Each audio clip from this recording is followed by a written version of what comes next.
আমি যে কুরআনুল কারীম থেকে তেলাওয়াত করেছি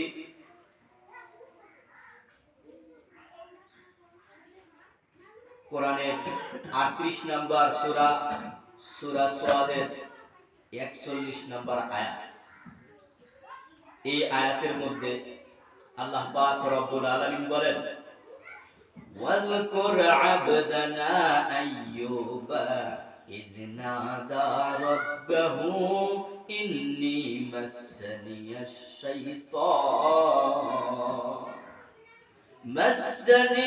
শাইতানু বিনুসবিন ওয়া আযাব।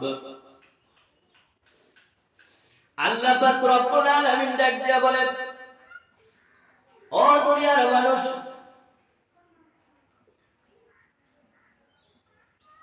ও আমার বান্দা বান্দীরা শুনে রাখো, ওয়াযকুর আবদানা আইয়ুব,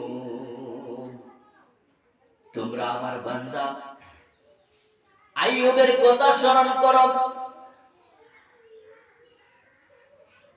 ইয নাদা রাব্বাহু ইন্নী মাসসানিয়াশ শাইতান, যখন সে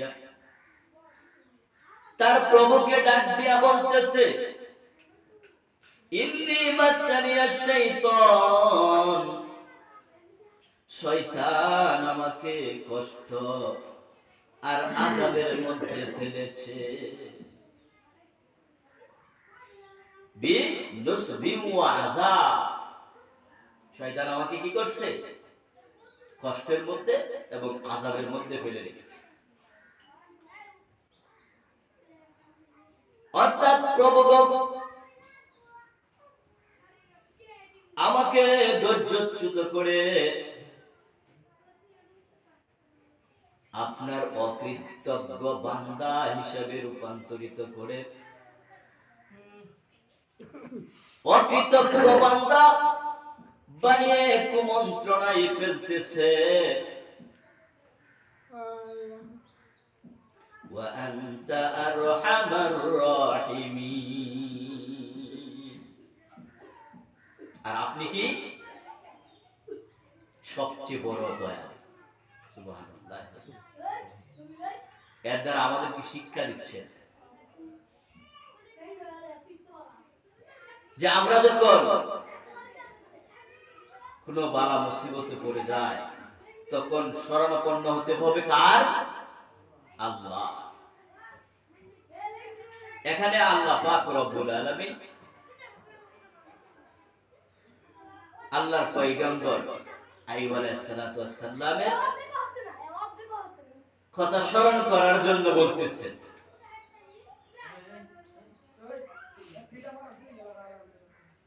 তো আইয়ুব আলাইহিস সালাতু ওয়াস সালাম কে ছিলেন? উনি ছিলেন আল্লাহর পয়গম্বর, আল্লাহর নবী।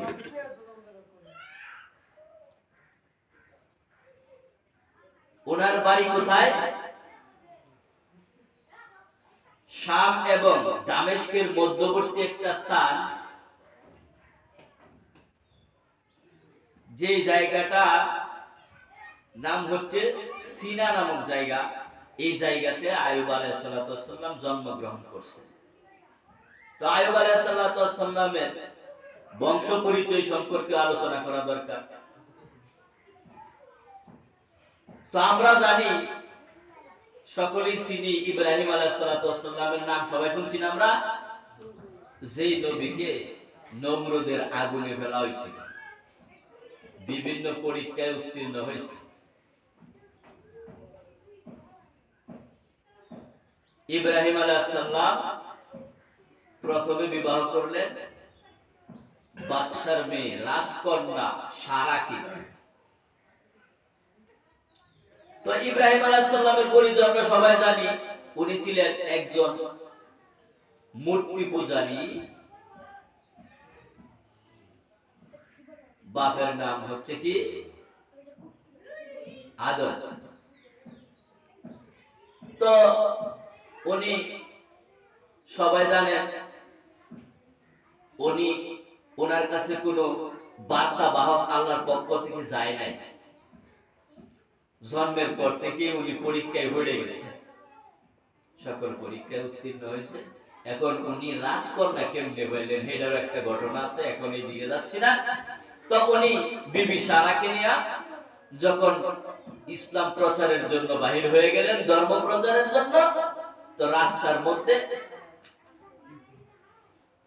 জলদস্যু, রাস্তার মধ্যে দস্যুরা অর্থাৎ ডাকাত দল পাওয়া গেছে, বন্দী করে ওনাদেরকে নিয়ে গেছে। নিয়ে যাওয়ার পর বিবি সারা ওনার দিকে হাত বাড়ানোর বারবার চেষ্টা করেও যখন ব্যর্থ হইল, যখন বুঝতে পারলো যে তার সতীত্ব হরণ করা সম্ভব না, তখন সে সারাকে ছেড়ে দিল। আসলে মানুষ যখন নিজের চেষ্টা করে, আল্লাহ পাক রব্বুল আলামিন তাকে সেই চেষ্টার ফল দেয়া দেয়, ঠিক কিনা কন? তো বিবি সারা চাইছে যে আমার ইজ্জত আবরু যেন সে লুণ্ঠন করতে না পারে, আল্লাহর কাছে দোয়া করছে বারবার, আল্লাহ পাক হেফাজত করছে। কি কর, বর্তমানে এই যুগেও যদি আমাদের মা বোনেরা যারা আছে বিভিন্ন জায়গায় বেপরদায় চলতেছে, ওনারা যদি চায় পর্দায় থাকতে, আল্লাহ কি সহজ করে দিবেন না? অবশ্যই দিবেন। কিন্তু অনেকে হুজুর আপত্তি করে, হুজুর হুজুররা যা বলে এমনি যদি চলে তাইলে নাকি চলা সম্ভব না। হুজুর যাই হোক, এদিকে আলোচনা নিচ্ছি না। তখন দেখা গেল যে এই নারী, সতী নারী, তাকে কোনোভাবেই স্পর্শ করা সম্ভব না আল্লাহর পক্ষ থেকে। ওই পাপীর যতবার হাত বাড়ায় ততবার হাত বিকলাঙ্গ হয়ে যায়, প্যারালাইসিসের মতো হয়ে যায়। বুঝতে পারছি যে না, তাকে স্পর্শ করা যাবে না, সে একজন সতী নারী। এই জন্য সে করলো কি, তার জন্য একখানা সখী দিয়া দিল, সাথী দিয়া দিছে, যে তোমাকে আমি মুক্ত করে দিলাম, সাথে সাথে তোমার জন্য একজন সাথী, তোমার জন্য একজন সখী আমি দিয়ে দিলাম। এই সখী কে জানেন? বিবি হাজেরা, ইসমাইল আলাইহিস সালামের মা। আইয়ুব নবীকে চিনার জন্য বলতেছি। তো ইব্রাহিম আলাইহিস সালাম বিবি সারাকে নিয়ে, এবং এই বিবি সারার যে সখী বাদিও বলতে পারেন, নিয়ে চলে গেছে। অনেক দিন গত হয়ে গেছে, কোনো সন্তান হচ্ছে না। আল্লাহর কাছে চাইতেছে, কোনো সন্তান হচ্ছে না। বৃদ্ধ বয়সে পয়সা গেছে, তারপরেও কি হচ্ছে না, সন্তান হচ্ছে না। ইব্রাহিম নবী বিবি সারা কয়বার গেছে ডাক্তারের কাছে, কয়বার গেছে বাবার কাছে, কয়বার গেছে বিভিন্ন ওজার কাছে, কবিরাজের কাছে সন্তানের জন্য, বলতে পারেন? কার কাছে চাইছে? আল্লাহর কাছে। দেওয়ার মালিক কে? আল্লাহ।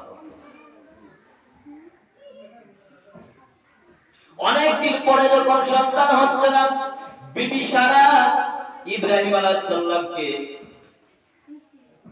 আরেকটা বিবাহ করানোর ইচ্ছা পোষণ করল। বিবি সারা বলতেছে, স্বামী আমার, আপনি আরেকটা বিবাহ করানো। অনেক চাপাচাপির পরে কি করলো, ইব্রাহিম আলাইহিস সালাম আরেকটা বিবাহ করলো। কারে? ওই যে সারার সাথে যে সখী আসছিল না, বিবি হাজেরা।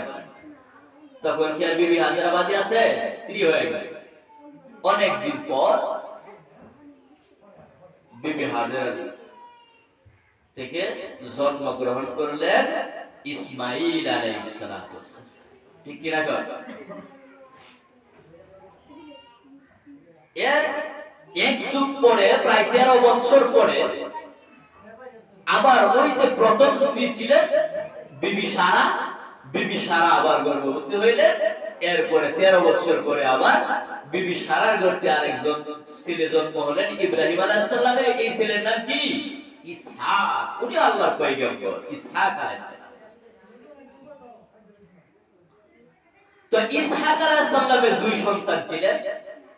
এক সন্তান হচ্ছে আইয়ুব আলাইহিস সালাম, আরেক সন্তান হচ্ছে ইস বা আইস, ইতিহাসে আসছে উনি নবী না। তো এই ইসের বংশ থেকেই জন্মগ্রহণ করছেন আইয়ুব আলাইহিস সালাম, যার আলোচনা আমাদের সামনে।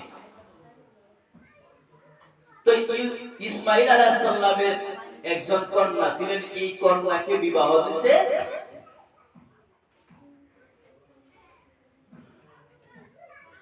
ওই ইস নামক ব্যক্তির কাছে, অর্থাৎ ওই যে ইসহাক আলাইহিস সালামের সন্তানের কাছে। আর এই ইসহাক আলাইহিস সালামের আরেক সন্তানের নাম কি বলছিলাম? আইয়ুব নবী। আর আইয়ুব নবী থেকে জন্মগ্রহণ করছে ইউসুফ আলাইহিস সালাম। নাম শুনছেন না? যেই নবীরে কুয়ার মধ্যে ফেলাই দিয়েছিল, কি মনে হইছে? ইউসুফ আলাইহিস সালামের নাতনিরে বিবাহ করছে কে? আইয়ুব আলাইহিস সালাম। এখন আইয়ুব আলাইহিস সালামের এই অবস্থানটা আমরা একটু বুঝতে পারছি, ঠিক আছে না? তো আইয়ুব আলাইহিস সালাম ছিলেন খুব ক্ষুধাবী, আল্লাহ ওয়ালা, খুব নরম মেজাজের মানুষ ছিলেন, খুব ধৈর্যশীল ছিলেন, খুব ইবাদত গুজারি বান্দা ছিলেন। সাথে সাথে উনি বাদশাহ ছিলেন, অনেক বড় রাজ্যের বাদশাহ ছিলেন আইয়ুব আলাইহিস সালাম। আরেকটা গুণ ছিল না, উনি যখন খাবার গ্রহণ করতেন, আহার গ্রহণ করতেন, মেহমান ছাড়া খাইতেন না। সুবহানাল্লাহ। আল্লাহর পয়গম্বর আইয়ুব আলাইহিস সালামের একটি গুণ ছিল, উনি মেহমান ছাড়া খাইতেন না। যদি মেহমান না থাকতো, রাস্তায় দাঁড়ায় থাকতেন, তখন মেহমান আসবে, মেহমান নিয়ে খাইবে। আর আমগুর অবস্থা কি জানেন? মেহমান যদি একদিন হয়, 2 দিনের মাথায় কবে আপদ বিদায়, ঠিক কিনা করে? 3 দিন 4 দিন যদি হয়ে যায়, তাইলে এমন আচরণ করি, পারলে হাতে টিকেট জড়ায় দেয়, ঠিক কিনা করে? এমন করা যাবে না। বরং আল্লাহ রাসূল সাল্লাল্লাহু আলাইহি ওয়াসাল্লাম বলছেন, যারা আখিরাতকে বিশ্বাস করে, যারা